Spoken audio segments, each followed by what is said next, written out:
Mga Pilipino kontento pa rin sa trabaho ni Pangulong Ferdinand R. Marcos Jr. batay sa isang survey. At ayon sa lider ng Kamara, asahan ang magagandang resulta ng trabaho ng Pangulo.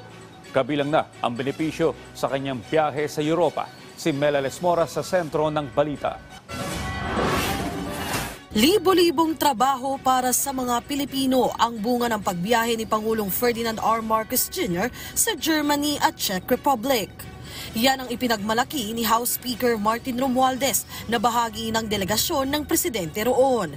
Ayon sa House Leader, ikinalulugod niya ang mga benepisyong hatid ng foreign trips ng presidente, hindi lang sa ekonomiya kundi maging sa pagpapatatag ng ating diplomatic ties sa iba't ibang bansa.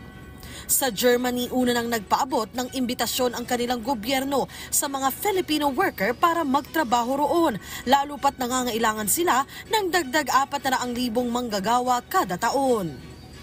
Habang sa Czech Republic naman, dinagdagan na rin ang kota sa pagtanggap ng OFWs mula sa 1,000 lang kada taon noong 2018 at naging 2,500 noong 2022, ginawa na itong higit 5,000 simula Enero ngayong 2024 at magiging lagpas 10,000 pa kada taon simula sa Mayo.